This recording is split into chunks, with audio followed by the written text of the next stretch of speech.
What's up guys, Ruth here and welcome back to the channel. Now I've always loved the idea of kind of repurposing old stuff or upcycling, and in the past I've done a couple of fun little projects like customizing my old Converse CDG into something that fits my wardrobe a little bit better, or just simple things like cutting the sleeve off t-shirts to making them into tank tops.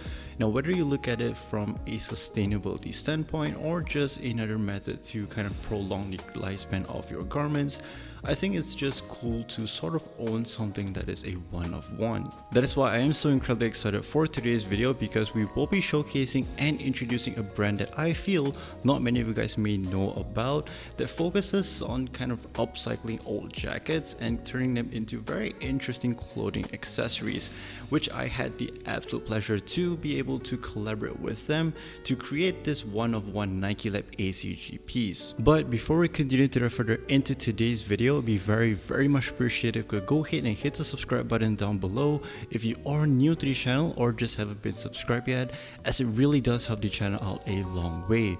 Also, if you guys are feeling generous and want to help support the channel in a much bigger way, I do have a Patreon page whereby at its lowest tier it is only $1 a month, and all of it will go into me to pick up new filming equipment so I can continue to improve the qualities of the videos for y'all, as well as helping to keep the lights on this channel.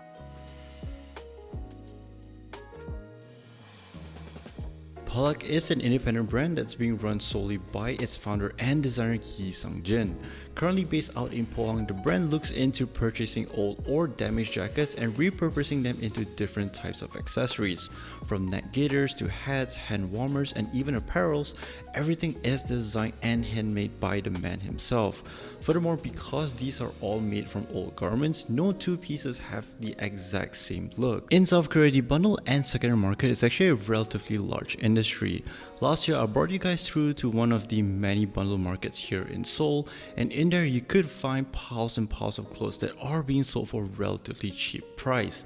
Now do note that these garments do kind of range from a wide variety.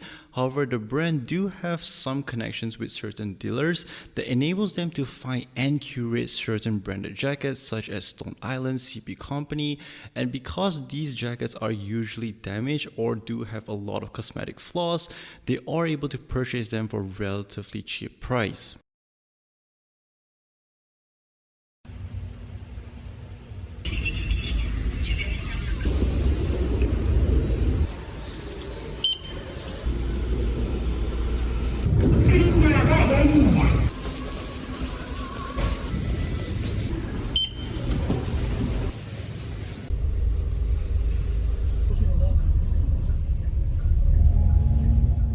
One of the main reasons why I'm back in South Korea this time around is to actually meet up and collaborate with the brand. But funny story is, we didn't actually communicate properly, and it turns out that the brand operates in Pohang, which is about 386 kilometers away from Seoul. Hence, running on 2 hours of sleep the night before, your boy hopped onto the early morning bus, and after 5 hours of traveling, we finally were able to link up. Besides just meeting up, I wanted to collaborate with the brand in making a custom piece for myself, and for the longest time, I owned this Nike Lab ACG packable jacket. It's a piece from the 2016 Spring-Summer collection, and a fun fact that most techwear enthusiasts already know, but if you don't, this was during the time Erison was the lead designer for the Nike Lab division. That is why you will notice quite a bit of acronym DNA embedded into this jacket, and it's actually one of my very first functional apparel, and while it's still a great jacket, I've sort of outgrown it as nothing in my wardrobe truly goes well with it anymore. Furthermore, since I already own the acronym J118, which basically serves the same purpose and does even more, this has just been sitting in my wardrobe. While I could keep it as an archive collector's piece, and honestly a big part of me would like to do so as well, however I just felt that it would be much cooler to do something with the piece rather than just, owning something that I would never wear, and I felt that this was just the right opportunity that I was looking for.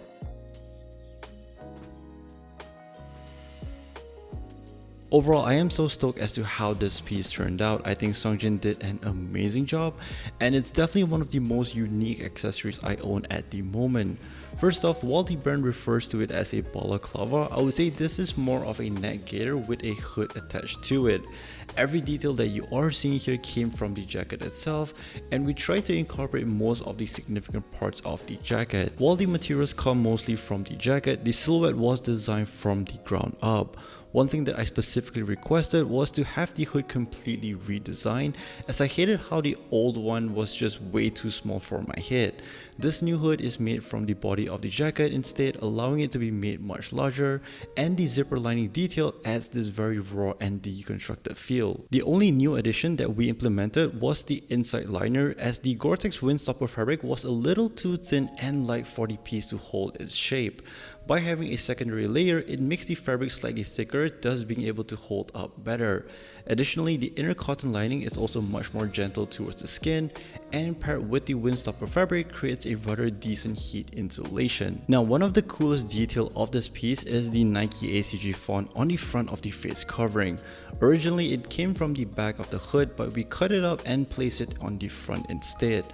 To me, this is a very cool way of preserving the visuals of the jacket to ensure that it is still recognizable from the original piece. However, my favorite design detail has to be the bunny ears.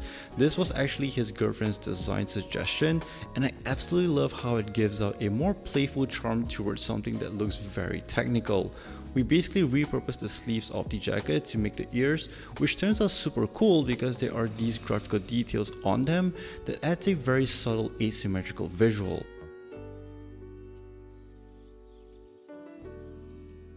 The Nike Lab ACG packable jacket in its original form has quite a few cool utilities packed in it, and one thing that we try to do with this piece is to preserve some of the key functionalities while keeping in mind the practicality of it. Originally, the jacket features a large chest pocket on the left side, but it didn't make sense to put such a large pocket onto an accessory like this.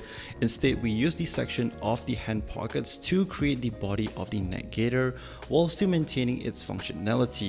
Hence, I'm still able to store my EDC items securely in a rather convenient location. Furthermore, we also repurposed certain parts of the jacket to create new functionality. On the bottom left side, we took the sizing tag that has this elastic loop, which was previously used for the carrying strap system. It's now just a multi-purpose loop where you can hook small items like keys or your airport case for a rapid access. Finally, as the jacket name suggests, the star feature is its packable capability. Just like the acronym J118, it does have its own stall pocket that you can use to store the jacket when not in use. This is the one feature that was the most difficult to reconceptualize because we were trying to figure out an optimal place for it, and I think the best decision is to have it behind the hood is the best we could have made. In my opinion, it looks very cool from an aesthetic standpoint, with the pouch adding more of the utilitarian detail while still maintaining its original functionality as a stall pocket. So if you guys are interested in his work, you could head over to the brand's website and purchase some of the readily available products, or if you would like a more custom one-of-one piece like the one that you will be seeing in today's video, then head over to Instagram and DM the brand directly. Whatever the case is, they do have international shipping for those of you who live outside of South Korea. That is it for today's video, and I really hope that I'm able to kind of introduce something different to you all. Now, what are your thoughts on upcycling old products, and would you be interested in getting a custom commission work from the brand? Do let your thoughts and opinions be known down below in the comment section, and let's talk about it. As always, if you have stuck all the way to the end, thank you guys so incredibly much. And one last thing, don't forget to like this video if you did enjoy watching it. And once again, if you guys are new to the channel or just haven't been subscribed yet, please do me a favor and hit the subscribe button, as it's these little things that really does help to push the channel out to more people. That's all I have for today's video. Please do stay safe out there, and I'll catch you all in the next one. Peace out.